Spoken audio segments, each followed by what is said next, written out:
Pauta em Debate. Oferecimento Vilagem de Engenho. Fone 3154-8004.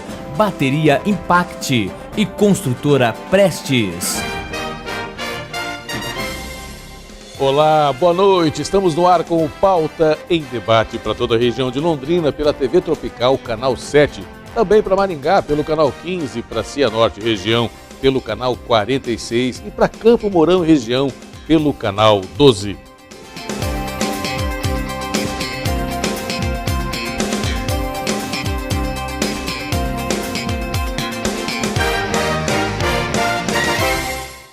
No Pauta em Debate desta noite, o nosso assunto é economia. Pois é, minha amiga, você não gosta de economia? Mas assista ao programa porque nós vamos conversar sobre assuntos que interessam diretamente a você.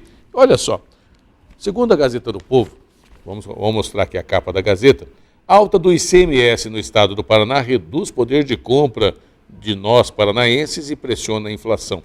Por outro lado, lá em Brasília, né, o governo federal espera, está aqui na capa do Valor Econômico, espera antecipar a volta do crescimento. Será que isso vai acontecer? Pois é, também a capa, também aqui na matéria do Valor Econômico, o governo enfatiza o pós-ajuste e quer reação já no terceiro trimestre. E ainda diz aqui, né, o ministro Levi, não me invente despesa, está aqui, ó, aqui no meu dedinho, não me invente despesa. Pois é, tudo isso nós vamos conversar com o economista e também nosso comentarista de economia, Marcos Gabriel, que vai traduzir um pouquinho destas manchetes para você, para mim, dizer o seguinte, será que o pior já passou? Será que nós podemos já voltar a fazer aquele crediário, comprar aquele iPhone, né, que você queria, aquele Samsung que você queria? Marcos Gabriel vai dar essa dica para a gente aqui no Pauta em Debate dessa noite e nós vamos falar também da aprovação, olha só, ou melhor, da reprovação da presidente Dilma, também está nos jornais, Dilma reprovada por 64% do país, segundo pesquisa. E eu comento para você no Pauta em Debate logo após o nosso intervalo. Um minutinho só, nós já voltamos.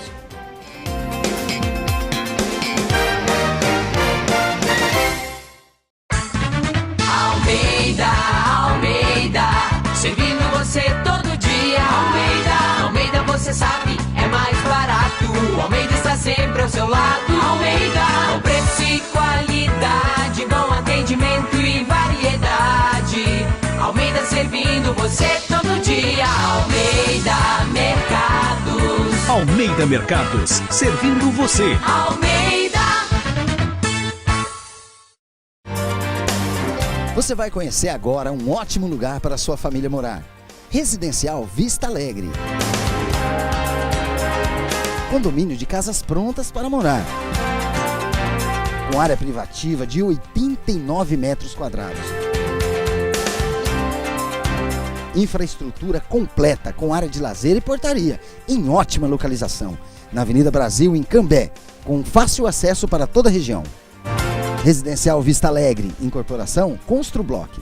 Vendas Imobiliária Condor, ou pelo fone 3254-3424. Mizumi Veículos e L200 Triton, o melhor 4x4.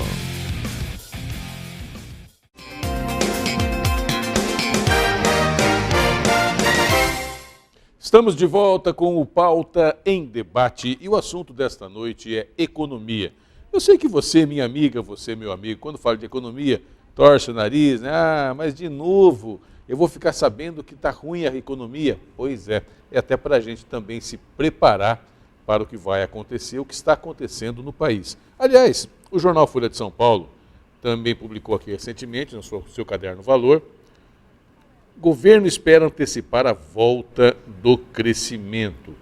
Será que a economia vai entrar nos trilhos e vai voltar a crescer e você vai sofrer menos? Pois é, vou perguntar daqui a pouquinho para o economista e também nosso comentarista de economia, Marcos Gabriel. Aliás, por outro lado, né, aqui no estado do Paraná, está na capa da Gazeta do Povo, alta do ICMS reduz poder de compra dos paranaenses e pressiona a inflação.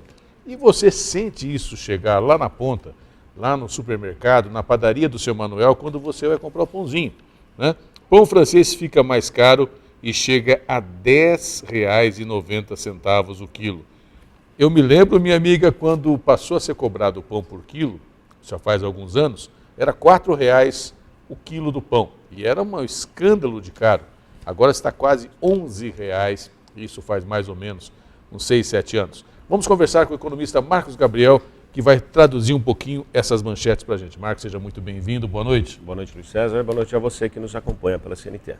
Para começar, os jornais trazem aqui a questão, o Valor Econômico traz aqui a questão da volta da economia, né? O governo espera, pelo menos, a volta do crescimento da economia.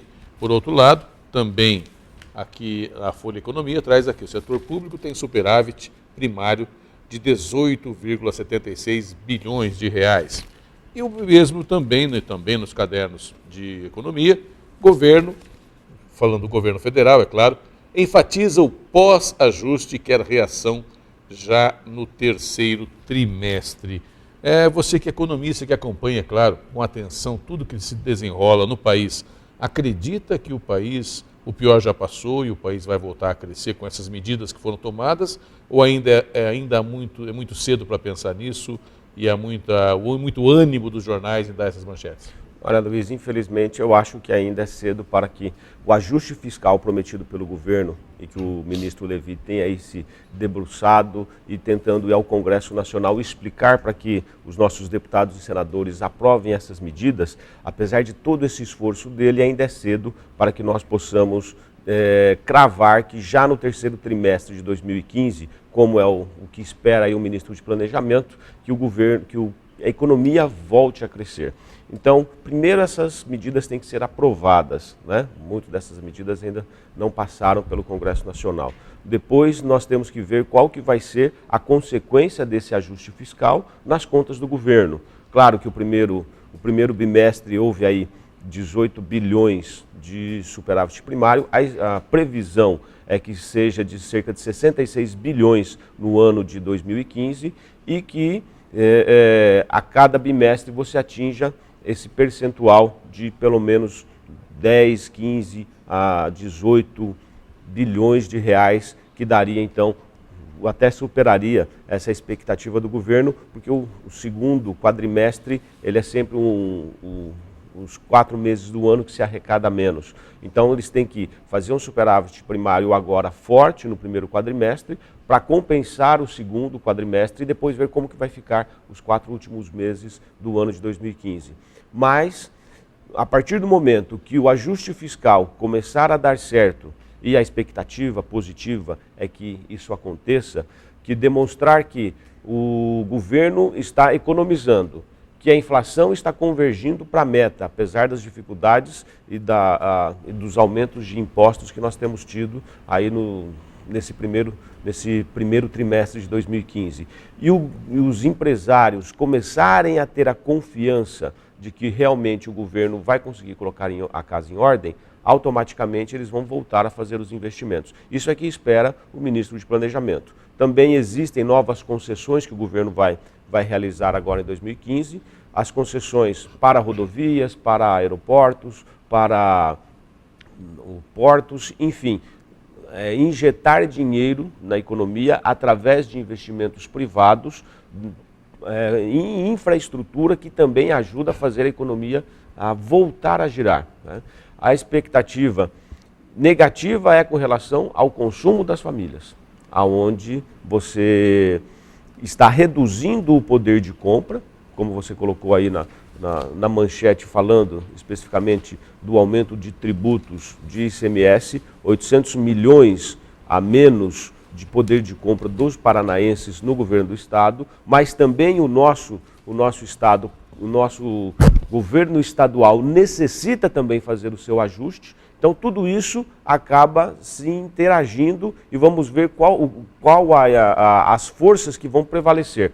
Se a redução do poder de compra, se o ajuste fiscal, se retoma o crescimento, se o emprego também no segundo semestre começa a dar sinais de melhora, então ainda é um cenário, um tabuleiro de xadrez que tem que se analisar mês a mês dentro das expectativas. Claro que o governo tem as metas deles, os ministros têm os seus objetivos, eles têm que estar monitorando isso e tomando as ações necessárias para que a economia entre nos trilhos de acordo com o que tem a expectativa. Nós brasileiros, gostaríamos realmente que essa expectativa do ministro de Planejamento se concretizasse, porque se o país voltar a crescer de forma mais rápida, já no terceiro trimestre de 2015, isso significa aumento de riqueza, isso significa melhoria dos salários, mas nesse momento eu não cravaria essa expectativa.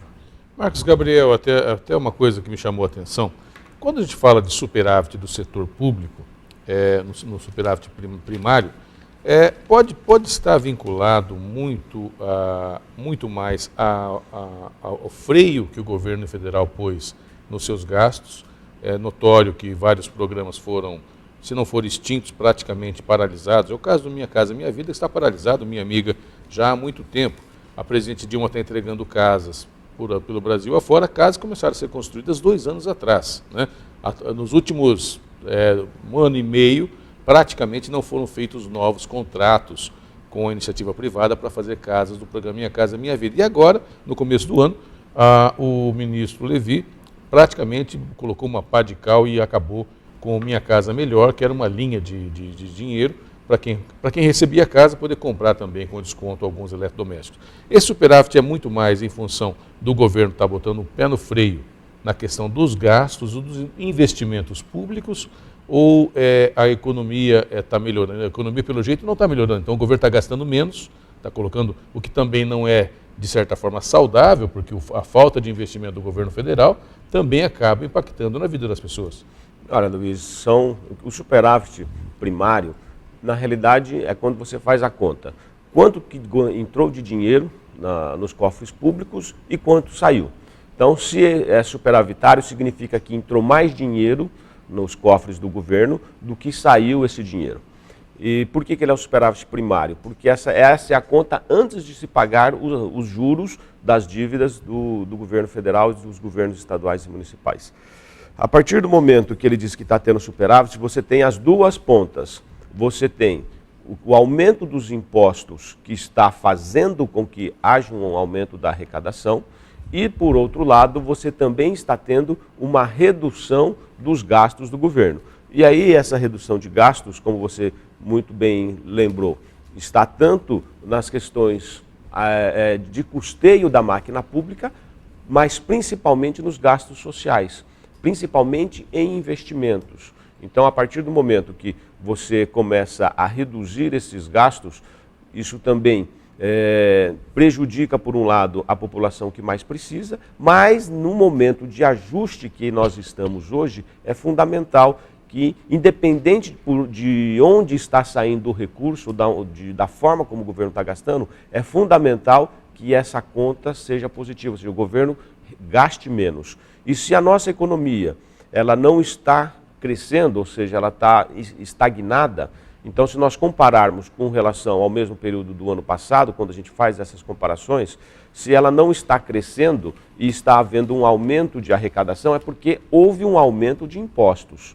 E esse aumento de impostos, infelizmente, no primeiro momento, ele tira dinheiro do setor privado e transfere esses recursos para o setor público. Isso também tem um impacto negativo no crescimento da economia, porque o setor privado acaba gastando menos, porque o governo está tirando dinheiro das famílias, tirando dinheiro dos empresários, enfim, está tirando dinheiro dos agentes econômicos para conseguir alcançar esse superávit primário.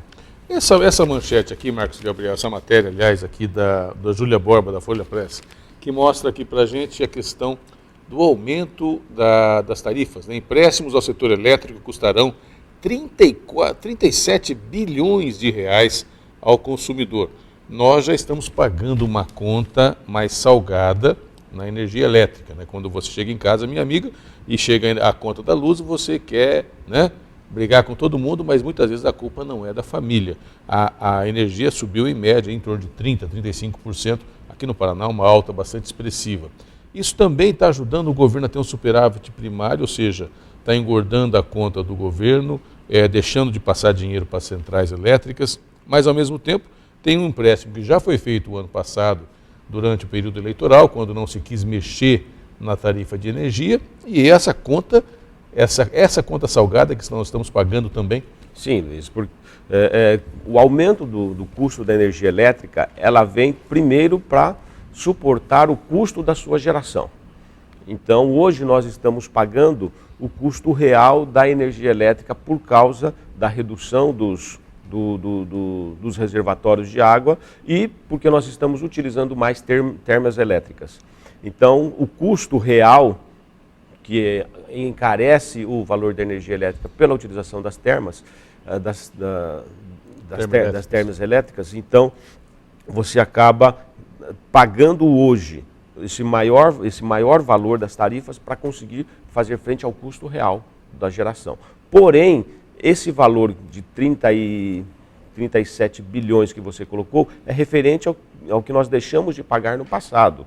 Por quê? A política dos últimos 2 anos de manter o valor baixo da energia elétrica, ele teve um custo. Quem arcou com esse custo foi as empresas geradoras e as empresas transmissoras. E o governo teve que financiar com empréstimos esses valores. Agora nós vamos também ter que pagar essa conta. Quer dizer, eu não paguei a conta em 2014, 2013, mas vou ter que pagar agora e possivelmente com uma pitada boa de sal. Exatamente. Então nós vamos pagar o custo mais elevado da geração atual e também nós vamos financiar o custo que nós deixamos de pagar no passado. Então é aquele presente grego. Você deixa de pagar hoje, ou deixamos de pagar ontem, um valor mais adequado, e hoje nós estamos tendo que arcar com esse custo.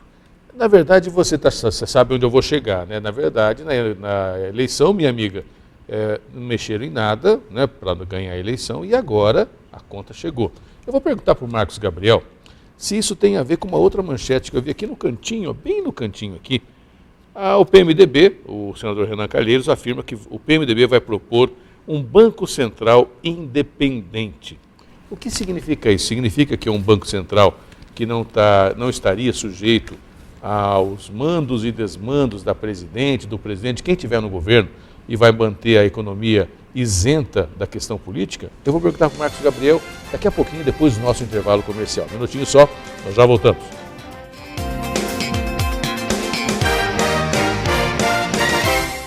Mizumi Veículos e L200 Triton, o melhor 4x4.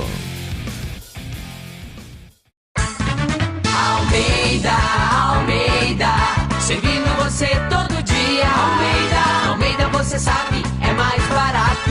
Almeida está sempre ao seu lado. Almeida, com preço e qualidade, bom atendimento e variedade. Almeida servindo você todo dia. Almeida Mercados. Almeida Mercados, servindo você. Almeida.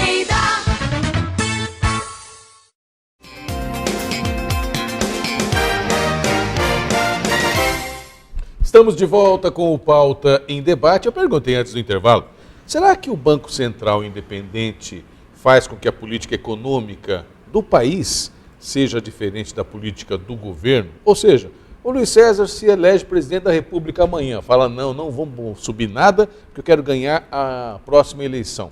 E aí eu jogo todas as minhas fichas, né? Eu jogo a economia às vezes no ralo para poder ganhar a eleição. Aliás, né? Se há algum parâmetro que aconteceu recentemente, é pura coincidência, meu amigo, é pura coincidência. Mas a pergunta que eu faço ao economista Marcos Gabriel, aqui no Jornal Valor, também, a colocação que o presidente do Congresso, o presidente do Senado, Renan Calheiros, do PMDB, afirmou ao ministro Joaquim Levy que vai fazer, o PMDB vai fazer a proposta da criação do Banco Central independente. Hoje o Banco Central, quem indica é o presidente ou a presidente da República e o nome normalmente por lei, aprovado pelo Senado da República. Essa história de Banco Central independente já foi tema de campanha o ano passado, Marcos. Sim, a Marina Silva propôs a criação do Banco Central independente na sua plataforma de governo na eleição de 2014 e foi muito criticada pela atual presidenta por conta disso, né? Dizendo que os banqueiros iriam mandar no Banco Central. Isso não é uma verdade. O Renan, agora com a crise econômica que foi causada pela questão política ou pela eleição de 2014, o Renan volta a esse debate que agora é muito propício, porque nós estamos pagando a conta, seja, a sociedade, os brasileiros, estão pagando a conta da manipulação que houve na economia pelo Banco Central para que houvesse a expectativa da população de que daria para se manter o crescimento econômico sem manter e sem atingir os benefícios sociais que a população já tinha conseguido nos últimos anos. Infelizmente não tem jeito, Luiz. Infelizmente, quando você tem que fazer um ajuste, o ajuste fiscal, ele atinge a sociedade como um todo, uns mais e outros menos, mas não tem como você fazer um ajuste sem atingir a todos os agentes econômicos.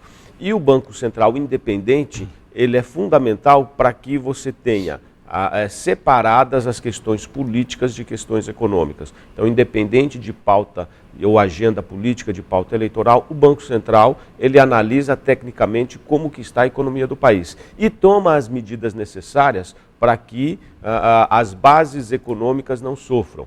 Por exemplo, se a economia está superaquecida e há uma necessidade de aumento da taxa de juros, porque a economia aquecida ela tem um impacto positivo na inflação, o Banco Central vai tomar essa medida independente do cenário político que esteja e do calendário político do país. Então, isso é só um exemplo de que o Banco Central independente, ele cuida da economia e o governo cuida das outras questões e não interfere na política do Banco Central. Isso é fundamental para que nós não cheguemos no futuro ao mesmo cenário e às mesmas condições econômicas que nós estamos hoje. Hoje nós estamos colhendo o resultado da manipulação que houve em 2014 por questões eleitorais da economia brasileira. Eu quero até interromper o Marcos e te perguntar o seguinte, veio aqui uma ideia na minha cabeça, minha amiga, será que se o Banco Central fosse o Banco Central independente em 2013, 2014, o governo conseguiria deixar a tarifa de energia como deixou sem subir e ao mesmo tempo deixar a conta da Petrobras, né, do litro da gasolina, também os combustíveis, sem subir para depois dar um pacotaço de alta logo depois? Ou o Banco Central independente teria poder para orientar, para fazer diferente isso? Mário, especificamente com relação à energia elétrica e o combustível, o Banco Central ele acaba não interferindo nessas questões que é a formação de preço. Mas o Banco Central, com certeza, ele já teria tomado as medidas mais amargas para que a inflação não voltasse a crescer e para que o país ele não chegasse na beira do abismo como nós chegamos no final de 2014 e início de 2015. Uma economia totalmente desacelerada, em vias de chegar a uma recessão. Então, a medida ela já teria sido tomada em 2013, início de 2014. Então, automaticamente, nós não chegaríamos ao cenário mais catastróficos como nós chegamos hoje. O Banco Central ele já teria intervido antes. E isso faria com que a economia sofresse um pouquinho no começo, mas não sofreria tanto como todos estão sofrendo em 2015. E que, aliás, esse sofrimento pode estar só começando. Exatamente, pode estar só começando. Aliás, eu vou puxar aqui uma conversa, puxa outra, minha amiga. A questão também, eu mostrei agora há pouco para você, né? A questão dos ovos de Páscoa, estamos vivendo aí o final da quaresma, né? Domingo é domingo de Páscoa.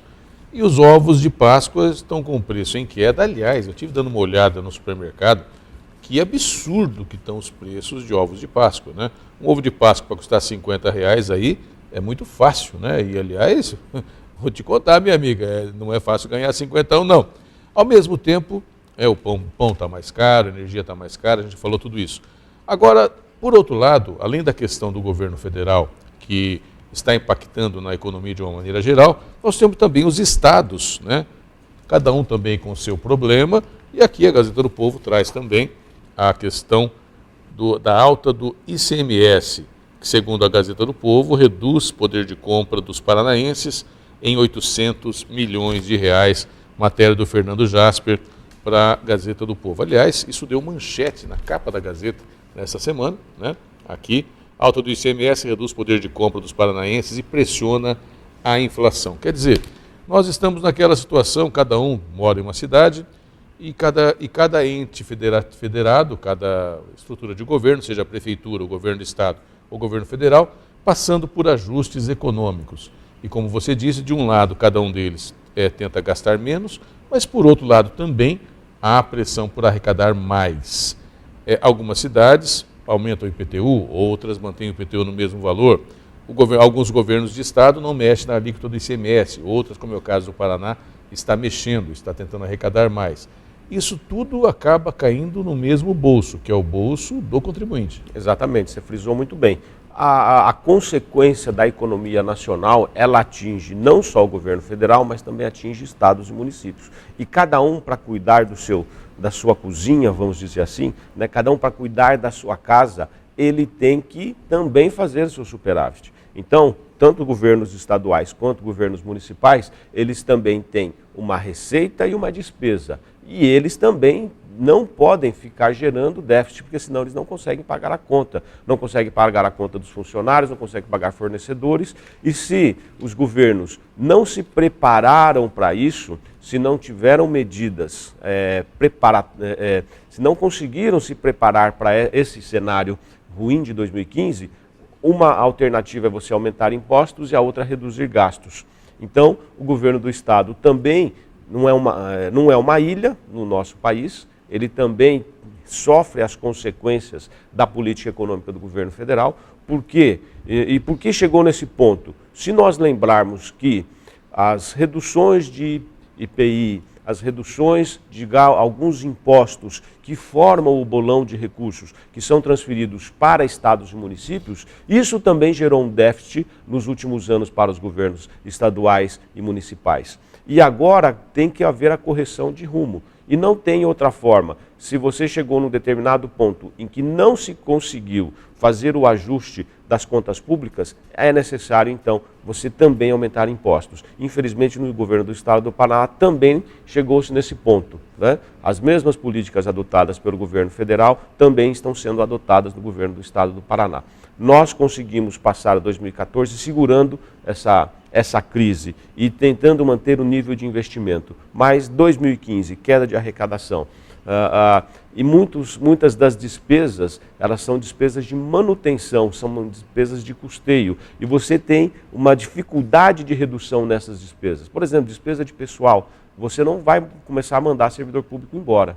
Né? Ao contrário, agora é hora de aumentar a folha. Agora você tem aí o mês de março, que é o dissídio dos servidores públicos, que vai ter o aumento. Então, muitos municípios também aí discutindo com os seus sindicatos, muitos sindicatos querendo valores acima, mas quem conseguir, nesse momento, a reposição da inflação, pode-se considerar que ganhou na loteria, ganhou o ano, porque ninguém está conseguindo, tanto no setor público quanto no setor privado, ganhos reais, muito menos a reposição da inflação.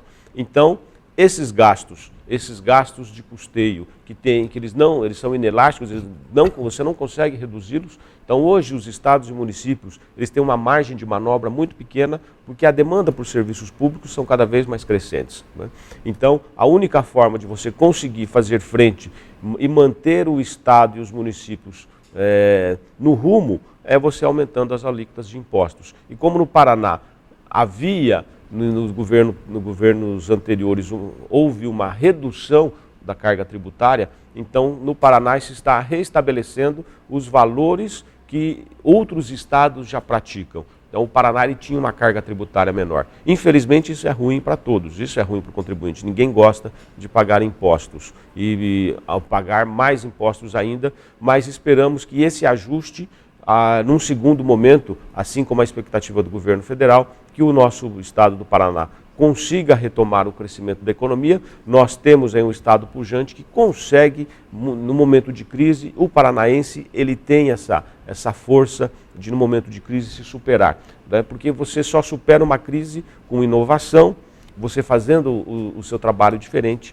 você fazendo melhor aquilo que você fazia, você gerando um produto mais qualificado e com menor custo. E aí sim você consegue ter mais ganhos de mercado. E o paranaense ele tem essa vocação de inovação e de superar momentos de crise.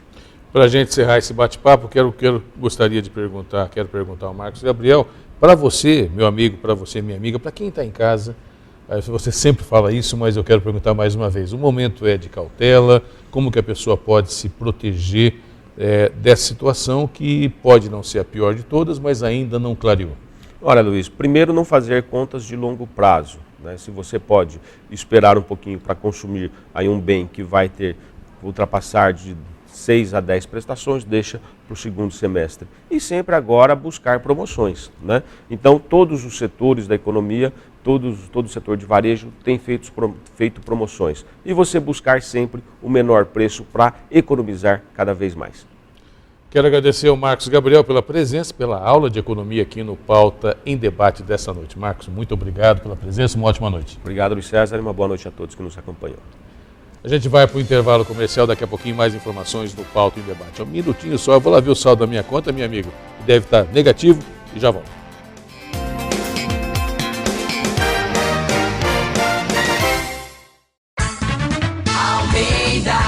Almeida, servindo você todo dia.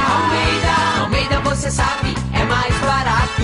Almeida está sempre ao seu lado. Almeida, com preço e qualidade, bom atendimento e variedade.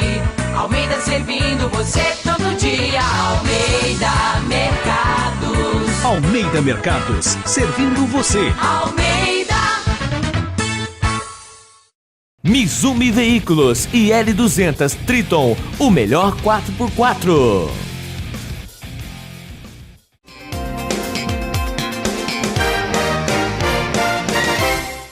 Estamos de volta com o Pauta em Debate. Eu quero comentar para você, nesse último bloco nosso, pesquisa da CNI, que foi publicada, CNI-Ibope, que foi publicada recentemente e deu algumas manchetes nos jornais do país. Eu quero chamar sua atenção para 2 jornais aqui do Paraná, a Gazeta do Povo e a Folha de Londrina, e olha que interessante a leitura diferente dos 2 jornais. Primeiro, a Folha de Londrina, olha só, Folha Política. A aprovação do governo Dilma caiu para 12%. Pesquisa da CNI-Ibope mostra que o percentual daqueles que confiam na presidente passou de 51% para 24%. Ao mesmo tempo, no mesmo dia inclusive, a Gazeta do Povo trouxe para nós, Dilma reprovada por 64% do país, aponta a pesquisa. Olha só a diferença da manchete, né? Esta mais pesada, minha amiga. E também diz aqui, ó, mesmo com uma nova estratégia de comunicação, apenas 12% dos entrevistados avaliaram o governo da petista positivamente. Eu quero pedir para o Giovanni colocar aqui para a gente, ó, esse gráfico aqui. Olha só, a evolução da popularidade da presidente. Essa linha preta aqui, que é ruim ou péssimo, estava em 27% e foi para 64% aqui em cima. Olha só, 64%. E ao mesmo tempo, a linha do bom ou ótimo estava em 40% e caiu para 12% na avaliação da população, na pesquisa feita pela CNI-Ibope, que está mostrando o humor da população brasileira. E talvez, eu possa estar enganado, mas talvez me lembre um pouco aquela história. Você lembra quando você era pequeno e sua mãe levava você na farmácia? Quando não tinha posto de saúde ainda, levava você na farmácia para tomar injeção, e tinha que tomar injeção ou vacina, né? E falava assim, ó, não vai doer, fica tranquilo que não vai doer. E aí doía, né? Você saía da farmácia, assim como eu, com raiva da mãe, com raiva do farmacêutico, com raiva da moça do posto, e ficava alguns dias se perguntando, a minha mãe mentiu para mim, né? A minha mãe mentiu para mim, falou que não ia doer e doeu. Eu não confio mais na minha mãe. Quando ela falar alguma coisa, eu não vou mais confiar na minha mãe. É claro que a mãe fez aquilo, porque se falasse que ia doer, você não ia tomar injeção, claro. Mas, fazendo aí um viés meio torto, a Dilma não está parecendo um pouco isso, né? Ela chegou na eleição, falou para todo mundo, não vai ter problema, a economia está nos eixos, quem fala mal é só política, quem está falando mal não sabe nada, eu não vou mexer em direito trabalhista, eu não vou mexer em impostos, não vou aumentar impostos, eu vou fazer, está tudo igual, vai continuar igual. E aí, logo depois da injeção, ou seja, da eleição, você percebeu que a mãezona Dilma mentiu para nós, né? Mentiu para nós dizendo que não ia doer, e está doendo no bolso, de cada um de nós brasileiros e pode doer muito mais. Porque, minha amiga, pior do que você ter a volta da inflação, pior do que você ter a recessão econômica, pior do que você ter aí tudo aquilo que o Marcos Gabriel falou para a gente, um cenário bastante preocupante, é você ter a volta do desemprego. Esse é o pior dos mundos para a família brasileira. Quando você está trabalhando, todo mundo em casa trabalhando, e as coisas sobem, você não consegue comprar mais do que comprava antes, já é muito ruim, né? A tarifa subiu, então você tem que tirar um pouquinho do mercado e assim por diante, ou não gastar mais com gasolina, tem que voltar a andar de ônibus.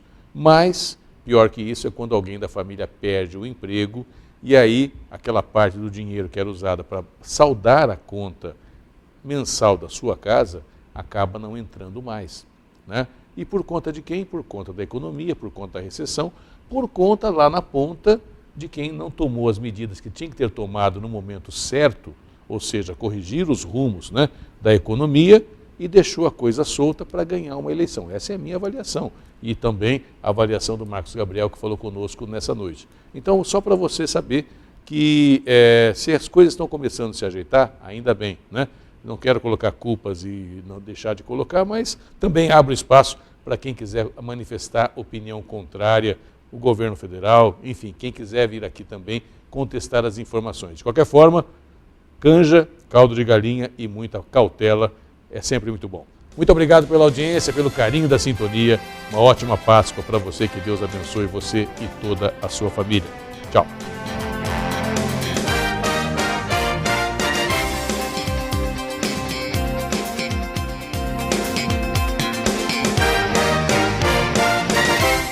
Pauta em debate. Oferecimento Vilagem de Engenho. Fone 3154-8004. Bateria Impact e Construtora Prestes.